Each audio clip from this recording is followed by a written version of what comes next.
million different materials that exist in the world. That means that all the stuff in our lives, cars, dolphins, rollerblades, rockets, Swiss cheese, they're all made from the same basic ingredients. How can this be? Well, the answer is bonding. Chemical bonds occur when atoms lose, gain, or share electrons with other atoms. When atoms bond with different types of atoms, they form new substances with completely different properties. These new substances are called compounds. Every molecule in a compound is exactly the same, just as every atom in an element is exactly the same.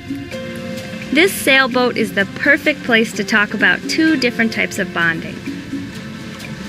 Water is the most abundant substance on the surface of the earth, H2O. It's everywhere. And seawater, as you know, has a lot of salt in it. Let's look at two compounds, water and salt, and discover two different kinds of bonds.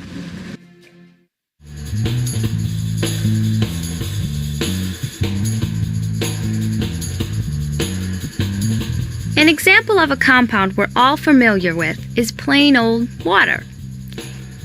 This painting class is painting pictures of what the molecule for water looks like. You've probably heard water called H2O. That name is really a chemical formula telling you that in a water molecule there are 2 hydrogen atoms and 1 oxygen atom. Here you see these jugglers juggling balls like atoms. Think of them as hydrogen and oxygen. Normally, hydrogen exists as molecules made of 2 hydrogen atoms. Oxygen also exists as molecules made of 2 oxygen atoms. To form water molecules, these atoms bond together. 1 oxygen atom bonds with 2 hydrogen atoms to form a molecule of H2O, water. Water molecules are formed by what's called a covalent bond. In a covalent bond, the atoms share electrons. In a water molecule, 1 oxygen atom shares 2 electrons with each hydrogen atom. Remember electromagnetic force? Negative electrons are attracted to the positive nucleus in an atom. In a covalent bond, the shared electrons are attracted to the nucleus of each atom at the same time. This is what holds molecules together. Now what about the other compound we mentioned, salt? Salt is made from 2 elements, sodium and chlorine. The symbol for sodium is Na. The symbol for chlorine is Cl. Think of the cheerleaders in yellow as the sodium and the cheerleaders in green as the chlorine. When sodium and chlorine bond together to make salt, they form what's called an ionic bond.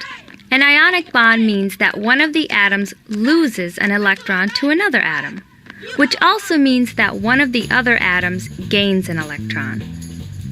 In this case, the sodium atom transfers an electron to the chlorine atom. Both atoms now have an electric charge.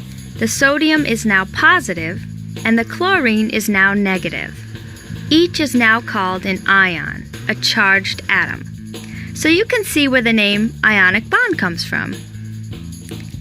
When an ionic bond is created between sodium and chlorine atoms, the result is salt, known in the world of chemistry as NaCl, a group of ions held together by the force of attraction.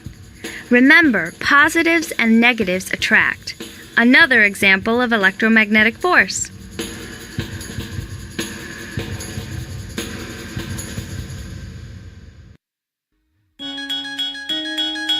Now, water and salt are compounds that are pretty simple. Each is the result of the atoms of 2 elements bonding together to make a new substance. But compounds can get pretty complicated too, with thousands of atoms linked in all kinds of combinations. The thing to remember is that every different combination of atoms and molecules creates a new substance with its own special characteristics. And that's why the world is full of so many amazing things.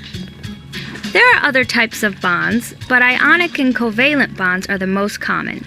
And the thing to remember about them is this: chemical bonds can be created when atoms lose, gain, or share electrons.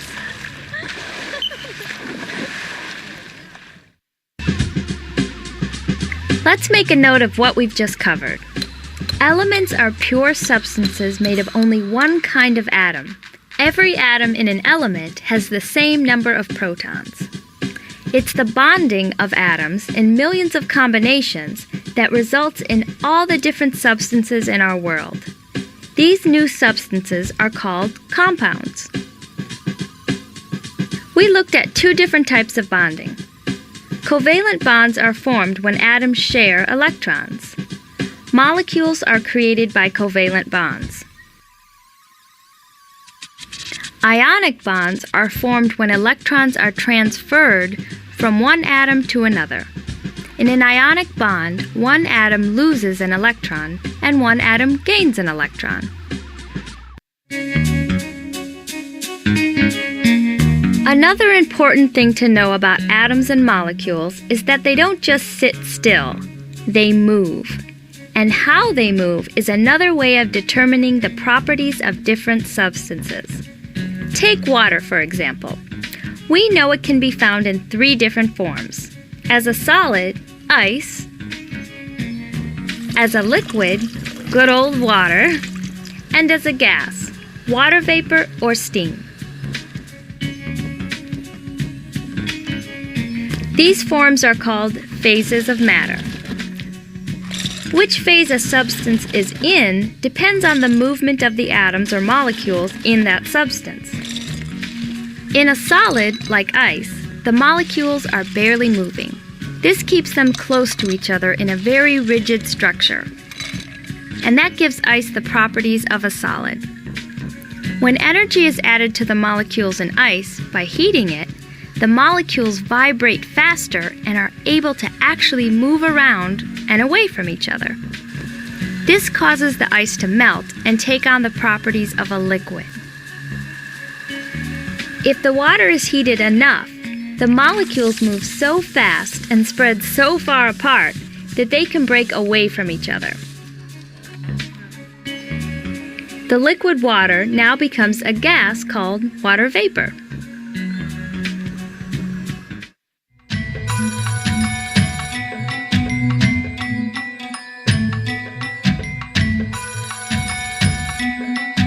Here's a fun way to simulate the movement of atoms and molecules in different phases of matter.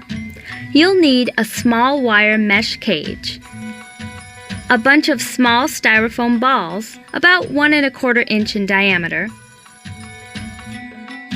some latex paint in a bright color, a paintbrush, some twist ties, and a blow dryer. You may have guessed that the balls will represent atoms and molecules. But let's paint one a bright color so we can keep track of it. While the paint is drying, make yourself a chart so you can write down your observations. Make a column for 3 different setups. Once the paint is dry, you're ready to begin. First, setup number 1. Fill the cage to the top with the styrofoam balls. Put the painted ball in the cage near the side so you can clearly see it. Now, close the cage and fasten the top shut with the wire ties.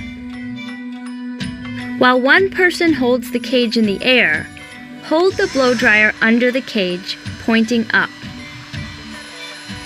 Turn the blower on high and watch what happens to the balls in the cage. Remember, the balls represent atoms and molecules. The air blowing on them represents heat. Are the balls moving? What about the painted ball? Does it stay in place or move around?